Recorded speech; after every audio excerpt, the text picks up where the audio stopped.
beginning? Let's start at the beginning. And for me, I think we can't really go wrong with Paso-Primero Blanco. Couple of moments. Actually, here's one I prepared earlier. Don't tell me youth watching Blue Peter was wasted, all right? 2 moments with Paso-Primero Blanco, starting with number 1. This is my starter wine, all right? And I mean that in so many different ways. You know, one of the reasons I don't like food pairing is because it pigeonholes a wine. And as soon as you say something, that's what people expect it to go with and don't expect it to go with anything else. That's why all the big wine companies who sell their wines in the supermarkets goes with pasta. That's conveniently vague. Or goes with roast meats or roast vegetables. Again, equally vague. They don't want to say anything that's going to put you off drinking that wine. It doesn't matter what you're having, that wine is fine. They're basically just saying it goes with food.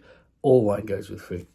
You know, that's the way. That's the world the supermarkets are in. But I call this the start wine, not to go with your nan's prawn cocktail, but to go with the start of your day, evening, party, whatever it may be. I think this is a brilliant wine for getting your taste buds going. At my tastings, I talk about it as the start wine in the terms of when you go to a restaurant or a pub or wherever it is you're going out for your evening meal, you have a drink whilst perusing the menu. And you need a drink that's going to wake your palate up and get you ready for whatever comes afterwards. It might not be the wine that you carry on drinking for the rest of the day, but that wine's got to do some heavy lifting. You've been drinking coffee, tea, cake, whatever it is you've had so far.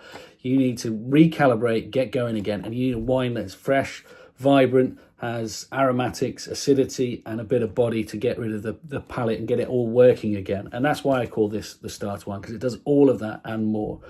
Just so conveniently works with most starters because of that freshness and because starters are usually lighter parts of the meal. But that's what I mean by the starter wine. I would probably have this as my midday wine on Christmas Day, or when someone's just come round for the drinks, the evening meal, the dinner party, whatever it is. This is a really good place to kick off.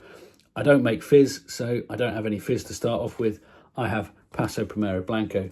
And then I am from the UK, and therefore I have leftover curry on Boxing Day or the day after, or sometime in that fallow period between Christmas and New Year's. And this is a wonderful, wonderful wine with a bit of spice because it's got Gewürztraminer in it and that aromatic and slight sweetness. It's not sweet, it's dry, but let's not let details get in the way of a good story.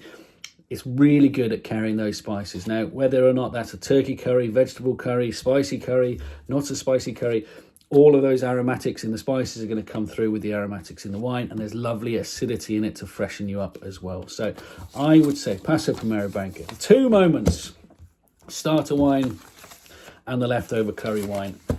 I'm going to have some in the fridge. I think it's really good to have a wine that you can drink straight out of the fridge. We've got other things coming up that you wouldn't want to drink straight out of the fridge. This one is ready to go, screw top as well.